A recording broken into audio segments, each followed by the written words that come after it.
think we are live. Okay. Hi, everybody. I'm Monica from No Kid Hungry. Well, actually, an advocate for No Kid Hungry, but I am the creator of the 2015 Entertainment Industry and Hunger Challenge. This is the next interview in the series, and I am interviewing Codie Prevost, who is a country music artist, Canadian, right? Canadian country music. For sure. How are you, Monica? All right. Pretty good. How are you? So I'm doing Codie great. Thank you for Codie having is me on the joining show. us. For those of you who don't know who Codie is and are not maybe his fans that follow him, his music is awesome. But Codie, why don't you take a moment to introduce yourself for those watching and let them know a little bit more about you and who you are. For sure. Well, I grew up in a small town in Saskatchewan, a town called Archerwell. And basically my dad farmed just outside of the small town, and my mom owns a small town bar there. And so basically I grew up on a farm my whole life and helped my dad out and helped them, raise cattle and help them in the field. And when I was about 14, at family reunions, my mom and my uncle would play guitar, and I just became inspired by watching them play and sing. And I thought, how cool is that they can, bring a smile to people's faces with just a guitar and a voice. And I thought, if I could do that with my life one day, that'd be an awesome job. So one day I was snuck up to my mom's room and took her acoustic guitar down and started teaching myself to play. And before you know it, I entered into high school, and I approached a couple other friends and I said, hey guys, what do you think? You want to start a band? And so we started actually a punk rock band, and we played music from Green Day and Blink-182 and Goldfinger and quite a few punk rock bands. And it was just, it was a lot of fun. And what kind of got me back into the country music scene, like I grew up, my mom always had records on the record player during Christmas time, Johnny Cash, Johnny Horton, Loretta Lynn. And so what got me back into country music was a really close uncle of mine came down to visit, and he ended up passing away on the trip when he came to visit. And we had to go to Calgary to attend his funeral, and he always loved playing country music. And I'd saved up this money from working road construction that summer. I had $1,100 saved up, which was quite a sum of money for me at the time. And so what happened is I went into the to the guitar store in Calgary, and I was looking to buy an electric guitar for the rock band. And something happened that day, and I walked in the acoustic guitar room and picked up an acoustic guitar, did one strum, and walked out of the store and ended up buying that acoustic guitar. And went home and sat down and learned Folsom Prison Blues by Johnny Cash and Down on the Corner by CCR. And ever since then I've been playing country music, and it's just been a great shift. And definitely coming from a small town has been just, one of the things I'm most proud of. I know, I think the last time we talked, I think the most interesting thing was going from the punk rock back to the country. I think we kind of laughed about how that was just kind of neat going from the one extreme to the other. So it is pretty extreme, and something cool about it is it's in my roots. Growing up on the farm, that's where I come from. And so I guess when I graduated from high school, I wanted to pursue music, but coming from a small town, I wasn't sure how I was going to do that.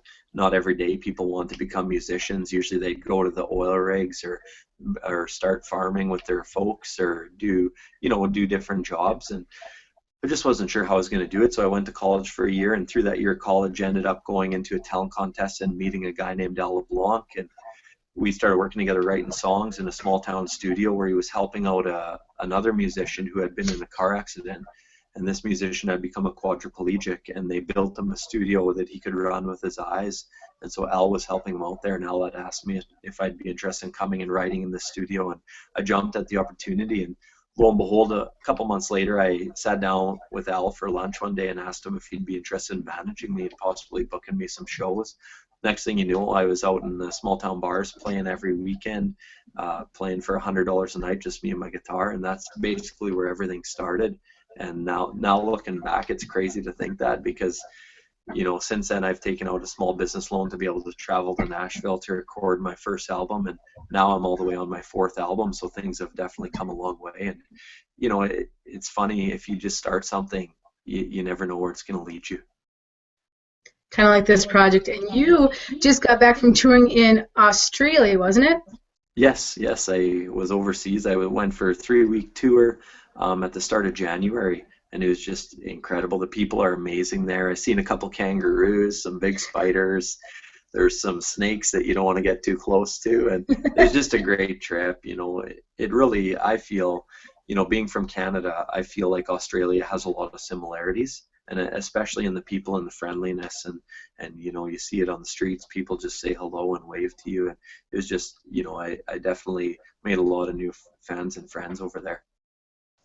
So are they a lot more, like you said, they're a lot more friendly and probably more, I don't know if trusting is the right word, but a lot more open than some of the places where we seem to be so scared that we don't take the time to just say hello because we're so afraid of everybody and what, might happen. Is Australia pretty open then and pretty friendly? It is, and like I was staying for a while in a town called Maroochydore, and it's on the Sunshine Coast. So it's a beach town, I guess you would say, and so everybody there is just in a good mood. And you know what the coolest thing about Australia is? Every Hmm. day is a nice day. One of my favorite things while I was there was every morning getting out for a jog, and you never had to worry about the rain or the weather. Some days it would rain, but it was pretty refreshing because it's still so hot that it really doesn't matter. And just every day is a beautiful day, and I think that really keeps people's spirits up and keeps everything on a happy note. Yeah, the weather really affects people's moods, so that would be nice. I know rainy days just make me feel, ugh. So rain and snow, it just doesn't help. So that would be fun to go to Australia. So Codie, one of the first things I asked you the first time around, and for those watching, this is not our first time doing this, but I finally figured out how to work Google Voice and get this recorded live, so yay for that. But Codie's It's been very patient. it's my Um, first time as well, so this is awesome. Yeah. So one of the questions that I asked you was, and we've talked about this, you can join and help anybody. I mean, anybody could ask you, hey, can you help us with, cancer, diabetes, which they're all honorable things to help with. But why, when I contacted you, did you feel that helping us with the No Kid Hungry project was a good thing to do? Was there a certain reason that you thought, I really need to do this? Well, inside, I think nobody should go without food. There's certain essentials in life you just need to survive, and especially kids. It's just like, I know we were talking before, and sometimes you don't even realize there's a problem right out your front door, but lots of times there is. And I feel very fortunate as a musician because I get to go out and perform at events, at fundraisers where, this problem's brought to the forefront, and it's there where you find out this is right in my backyard, these problems that are going on. And so to be able to help out with that is just, anywhere in life that you can help out, I think it's a great thing. Me and my wife just had our first baby girl, and to think some kid is out there not eating and not getting food, it just breaks my heart. And it's just, that's why I wanted to be a part of this, and I think what you're doing is just incredible. Well, I thank you for that very much, and your help obviously is a huge deal. And for those watching this video again, if this is your first time around, the interviews that I'm doing raise $100 just by sitting down. Codie doesn't have to donate anything. We actually have that taken care of. But just by doing the interview, he's helping to raise $100, which is 1,000 meals for hungry kids. So it's a big deal for both of us, isn't it, Codie? It is. And when you hear that, when you hear what a difference it makes just for a little bit of time, it's incredible. And anybody can do that. There's so many ways to help out, and so many different things you can do in your community, in helping out a neighbor, just bringing a bag of groceries, donating canned goods, whatever you can do. There's so many ways to help, and it's a problem everywhere in the world. It is. And do you think, I think we talked about this too, after having your first baby girl, which I'm sure she's just adorable, I haven't seen pictures yet, but do you think that once you had a child that now you've kind of become more aware of what you already knew existed, but maybe, like you said, your eyes weren't quite as open to how prominent it is until you had, your daughter, and now, you kind of realize, like you said, the thought of another child going hungry, does it make you more aware now than maybe it did before? It definitely does, but as I was saying, I've been very fortunate as a musician because I get to, be a part of a lot of events where you get to see firsthand what's happening in your community. And so we've done, fundraising efforts for the people during Christmas where you get canned goods and kind of a food raising benefit. And so Hmm. I've been a part of a lot of those events, and that alone just tells me right away I can't believe the problem, because I grew up in a small town, and in a small town it's more rare to see these circumstances. because everybody kind of, in a small town, you have to come together to survive. Everybody has to help each other out. Yeah. But when you get into the big city and stuff, you don't know how bad it is till you actually get out in the community and see it firsthand. And especially, yeah, for sure, now having a daughter and thinking, I really want the best for her in life, and I want her to grow up with an ethic of wanting to help people and wanting to give back as well. So, if I can instill that in her at an early age, I think, down the road, she'll definitely be into helping out and trying to find a way to make a difference. That's good. Instilling in her the quality of helping others in need is the same thing with my kids, and I think it's important. And it kind of leads us into the next question that I've asked you before for part of our interview, which is, I feel, and I think you kind of agreed, that we need to set aside our religion and our political differences for the greater good. It's not that we're denouncing anybody's religion or saying, sorry, that whatever their political preference is isn't as good as anybody else's. I just think at the end of the day, if they're still hungry, it doesn't matter. It doesn't matter what you're going to try to teach them if they're so hungry that they can't focus. What do you think when I say we kind of need to set all of those differences aside for the greater result, for the bigger picture? Well, I think there's some truth behind that. Hunger, to solve it, everybody has to come together. And when everybody comes together, they can do just a little bit. But if everybody does just a little bit, that'll equal a lot. And looking at it, that'll make the difference. That'll make the world of difference to someone. And so if we can just set all of our differences aside and all kind of team together, because a team is way stronger than one person, I think a big difference can be made. And it's just to make that happen. And I really think we can if we put our minds to it. I think so too. I think that I'm tired of the finger pointing, and I know there's so many factors involved with hunger. It isn't just hunger. I mean, a lot of people tie in hunger and homelessness together, and that is true. That those two kind of go hand in hand. I do agree, but it frustrates me when I see, well, I'm not going to do anything because it's not my problem, or I didn't do it. I understand situations happen, but if I let my kids think that way, that they should never do anything because they aren't directly affected, I don't think that's going to help us at all in the end, at all, to get to the end result of ending hunger.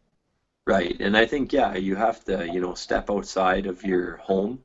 You might be in a really good situation, but, maybe go out to an event that's raising money for hunger. Go out and see what's happening, go out and, maybe it's not even hunger, maybe it's some other charity that they're doing, but there's so many problems that people can help out with, and like we said earlier, a little bit goes a long way in some of these situations. Like you said, that $100 can do 1,000 meals, which is incredible. I know, just for giving up a little bit of our time, which really isn't that big of a deal. Exactly. You're raising a lot of money. One of the other questions that we talked about was kind of recently, in the past maybe decade or so, I feel that a lot of what we have done so far has been what I consider the kind of a Band-Aid fix, a temporary solution to the lifelong situation. And it doesn't mean that any of the nonprofits out there or anybody else who's trying to help, is not doing a good thing. There's a lot of people that are kind of on the same page as we are, and they need our support. Right. But I just think that temporary solutions, like giving a family some food for a few weeks, but not thinking long-term how to help them get past that, we need to get past those. And do you have any ideas of things you think we can do to kind of get past the temporary Band-Aid fixes to get to the end result of? Yeah, I think, sustainability is the word I'm looking for. I think creating resources, maybe in countries where people don't have a lot, helping them grow farms, helping them grow food, helping them, become sustainable and to be able to grow their own food and as well in countries where there is food and there is, money and there is all that stuff, creating possibly more jobs for people who need jobs, maybe, having programs that can help people get into the workforce. There's so many ways to help, and it's just, but I really think it's got to be looked at from that angle, from just creating a sustainable society that can, support themselves and get the essentials they need in life to survive and be healthy. I agree. You're not the only one that's mentioned it. Several people have said farmers, giving more support to the local farmers. And it kind of goes with your Right, sustainability. There's a lot of places that maybe can't grow due to their land or in the environment. So maybe we need to help them out. But the ones who can, we have a lot in Minnesota. And I'm sure I right, have, where there's a lot of land. We have so many Minnesotan farmers that if we gave them more support, the amount of food that they could grow could right, feed, more than just our state. It could feed so many people, but they're not right. getting the help that they need. Yeah, and just giving that support and, and doing events, support those people, they're the most important people in the world. They create the food for everybody, so how important is that to you? You gotta ask yourself Yeah. that question. How important is the farms to you, the people who create the food and, create that essential in life? That, and what about education? I don't know if we talked about this last time, but I know one thing that I've seen is, for example, we give people food from a food shelf or whoever's in need, and we give them, this variety of food for a month or weeks or whatever to help them out. But we're not considering their circumstances, whether it's somebody who's homeless or, whatever the case may be. We give them food that they can't use. So we're giving, say, homeless people canned goods. How are they going to open Right, them or use them? Or people, we give them food, but we don't teach them how to take these staple ingredients and put them together. A bag of rice, I've seen so many times come back to a food shelf because people don't know how to use it. So this food is right. being wasted because of lack of education. Right, and I guess that kind of works into when I said programs, creating programs to help people and to make them more knowledgeable in different areas. And if that's, learning how to properly get the nutrition they need to survive, or if it's, joining the workforce or, just different programs that are Hmm. offered to people to give them knowledge on how to take the next step and become sustainable. I agree. Very much I do. Um, I took out one of the questions that we asked last time when you and I talked because it didn't apply. But, if you could offer anybody watching, whether it's your fans or just those who are joining us because of what we're doing, a word of advice, something that they can take from this, maybe your view on the subject, what would you tell those watching as far as, why they should help if they, again, are ones who say, well, why should I help? Or ones who are Right. wondering what they can do. Well, I really feel life is about giving, and I think that's the reward in life everybody's searching for, is to help somebody out.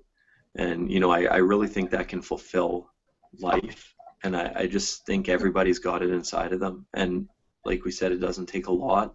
This interview, for instance, is raising $100, and it's just our time. It's just us chatting, and that's incredible, and anybody can do it. And that's the thing, sometimes people might be in a situation where they think, well, I don't have a lot of money, or I'm not in the position to help somebody out. But no matter what position you're in life, you're always in a position to help somebody out. If it's just opening a door for somebody, or just saying hello to somebody on the street, there's so many ways to help. Maybe going and volunteering at the serving food at a shelter, or just helping out in any way you can. There's so many ways to help, and I think if you can even just do a little bit, a little thing, it'll just, and everybody does that, like I said, it'll just go a long way. I agree. Um, okay, so who has been an influence for you? We also talked about that. It doesn't necessarily need to be a musician that kind of was inspiring for your work, just you in life. Is there somebody who was, inspiration for you to want to, you know, Well, I've help others always in need? I've always looked up to Paul Brandt. He's a guy from Alberta, and he was always a small town guy. And even one of his albums was called Small Town Big Dreams. And I remember listening to it as a kid and thinking, these songs are all about me. And I just really got encouraged and influenced by him. And now I visit his website and stuff, and he's doing great work with World Vision and his church. And they're going all over the world building schools and doing different things to help the world. And it just, that's one guy I definitely look up to and try to imitate. I'll have to look him up and look up his work. We're almost time for the end of our interview, Yeah. And so the last thing that we ask, and you have been so patient and so amazing, is we challenge 3 people. Codie knows this. We challenge 3 people to sit down with me and do an interview, knowing that the interview raises money. That's all they have to do is give up their Yeah. time. So knowing that we're calling 3 people out, saying, you know, you need to do this. Who are the 3 people, Codie, that you are going to say need to come join us? Well, I'm going to nominate 3 of my good Saskatchewan artist friends. One of them being Blake Berglund. We've toured all over the country together. I want to nominate him. My good friend Stephen McGuire, who does so much volunteering. He does flood reliefs. He volunteers with the Red Cross all the time. Just a great guy.